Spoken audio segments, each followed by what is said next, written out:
नमस्कार दोस्तों, स्वागत है आपका सीटी सिलेक्शन गुरु में। आज हम पढ़ेंगे पीएच मान। एक छोटा लेकिन बहुत ही महत्वपूर्ण टॉपिक है जो हर प्रतियोगी परीक्षा में पूछा जाता है। चलिए शुरू करते हैं आज की क्लास। क्लास की शुरुआत में हम पहले पीएच के बारे में जानेंगे, पीएच होता क्या है। फिर हम विभिन्न सामान्य पदार्थों की पीएच के बारे में जानेंगे, जो कि अक्सर एग्जाम में एक न एक क्वेश्चन सीधे रूप से पूछ लिया जाता है। चलिए शुरू करते हैं। पहले है पीएच क्या है। पीएच की डेफिनेशन क्या है। मेन पीएच का पूरा नाम है पावर ऑफ हाइड्रोजन। तो पीएच का पूरा नाम क्या है? Power of hydrogen. चलिए आगे बढ़ते हैं। और पीएच किसी विलयन की अम्लता और क्षारकता को दर्शाता है। तो आपको याद रखना है, पीएच किसी विलयन की अम्लता और क्षारकता को दर्शाता है।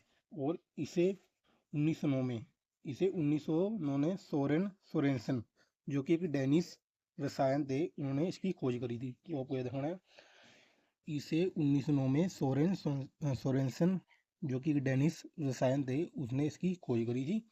और पीएच का फार्मूला हम देख लेते क्या है। इसका फार्मूला है, जहाँ H+ हो वहाँ हाइड्रोजन की सांद्रता। ठीक है। और दूसरा रूप क्या है? PH scale. तो पीएच स्केल का भी विभिन्न पदार्थों की अम्लता और क्षारकता मापने के लिए पीएच स्केल का यूज किया जाता है। चलिए पीएच स्केल के बारे में हम थोड़ा जान लेते हैं।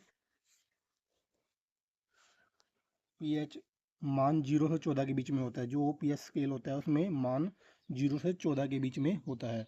तो हम जानते हैं अभी 0 से 14 के बीच में क्या क्या होता है। तो जिसका पीएच मान 7 से ज़्यादा है, तो जिसका पीएच मान 7 से कम है तो वो अम्लीय है। और जिसका 7 के बराबर है वो न्यूट्रल है, मीन्स ना अम्लीय है ना क्षारीय है।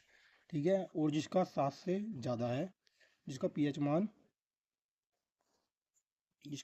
7 से ज़्यादा है, वो क्षारीय है। ठीक है। 3 चीज़ें बनती है। एक बार और रिपीट करते हैं।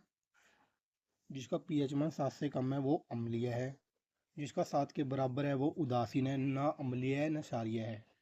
और जिसका 7 से ज़्यादा है वो क्षारीय है। ठीक है। 3 चीज़ें बनती है, 3 कंडीशनें पीएच मान में बनती है। चलिए शुरू करते हैं आगे। पीओएच का मतलब है पावर ऑफ हाइड्रोजन। ये तो आपने पढ़ ही लिया। तो हाइड्रोक्साइड आयन OH मान OH की सांद्रता को माप। ठीक है। पीओएच का मतलब है हाइड्रोक्साइड आयन की OH सांद्रता का माप। ठीक है। अब हम देखेंगे पीएच के महत्वपूर्ण तथ्य है। पीएच मान के संबंध में महत्वपूर्ण तथ्य है। चलिए शुरू करते हैं।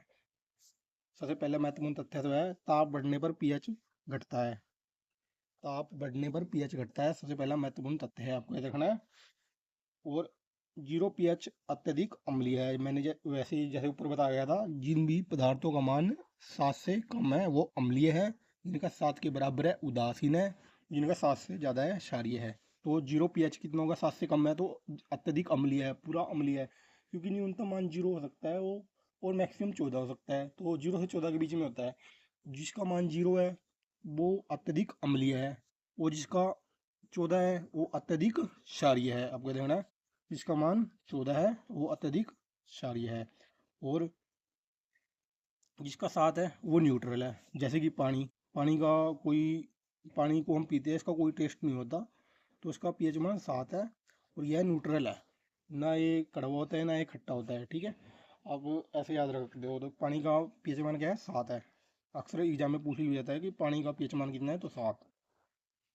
महत्वपूर्ण पीएच मान। दैनिक जीवन के पदार्थ जिनका हम पीएच मान जानेंगे, जो हम दैनिक जीवन में यूज कर रहे हैं, उनका पीएच मान कितना है। ठीक है।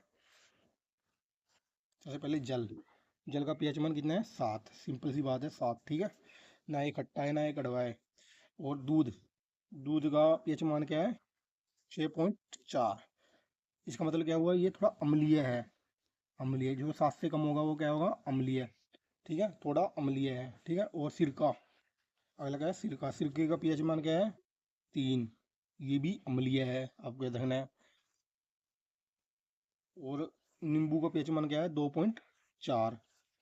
नींबू का पीएच मान 2.4, तो ये ज़्यादा अम्लीय है। तो यही बात है कि जिसका पीएच मान 7 से कम होगा वो अम्लीय होगा, मीन्स खट्टा, और जिसका 7 से ज़्यादा होगा वो क्षारीय होगा, मीन्स कड़वा कह सकते हो आप। ठीक है। और रक्त का पीएच मान क्या है? 7.4। तो जैसे कई बार रक्त भी हमको थोड़ा नमकीन लगता है, तो नमकीन कह सकते हो आप, क्षारीय को नमकीन कह सकते हैं। तो 7.4 रक्त का पीएच मान है। और लार का क्या है? 6.5 से 7.5 के बीच में लार का पीएच मान है। तो समुद्री जल का कितना है? 8.5। तो 8.5, तो आपको पता है कि समुद्री जल क्या होता है? खारा होता है, खारा मिल नमकीन, तो इसका पीएच मान ज़्यादा होएगा। ठीक है, अक्सर एग्जाम में पूछ लिया जाता है समुद्री जल का पीएच मान कितना है, तो 8.5। आगे हम जानेंगे अम्लीय पदार्थ जिनका पीएच मान बिल्कुल एसिडिक होता है। तो HCl का पीएच मान 0 होता है, आपका ध्यान सबसे ज़्यादा अम्लीय है। और बैटरी एसिड का पीएच मान 1 होता है, तो आपका ध्यान है बैटरी एसिड का पीएच मान 1 होता है। ठीक है, ये कुछ फैक्ट ऐसे है जैसे सीधे एग्जाम में पूछ लिया जाता है, जैसे रक्त का पीएच मान पूछ लिया जाता है, जल का पूछ लिया जाता है, समुद्री जल का पूछ लिया जाता है, तो आपको सब याद होना चाहिए। इसलिए मैं यहाँ पे मैंने कोशिश करी है कि पहले डिटेल, फिर इसका बेसिक MCQ जो बनते हैं एग्जाम में वो आपको कराए। और आ गया सेब, ये सेब सोडा होगा। ठीक है, सेब सोडा। ठीक है, इसका पीएच मान कितना है? 3। आपको याद रखना है सेब सोडे का पीएच मान कितना है? 3। अगला है टमाटर। टमाटर जिसमें ऑक्जेलिक एसिड पाया जाता है, इसका पीएच मान कितना है? 4.5।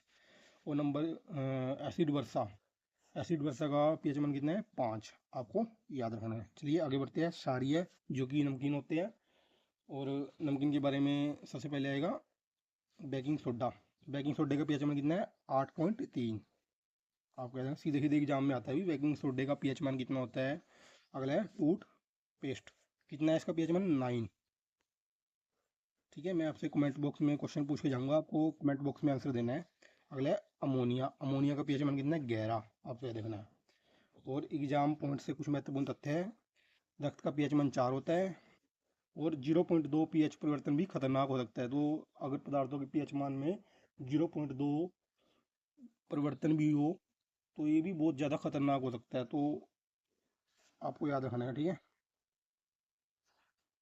तो पीएच के बारे में आपको पता लग गया कि अम्ल और क्षार को यह मापता है। अम्ल का मतलब खट्टा और क्षार का मतलब नमकीन, आपको देखना है। ठीक है, अम्लता और क्षारता को यह मापता है। और एग्जाम के लिए कुछ टिप है। जल का पीएच मान 7 है, यह ना तो नमकीन है और यह ना मीठा है, तो आपको देखना है 7 से कम तो होगा एसिड, एसिड का मतलब खट्टा, और जिसका पीएच मान 7 से ज़्यादा होगा वो होगा नमकीन, बेस। ठीक है, आपको देखना है। तो साथियों,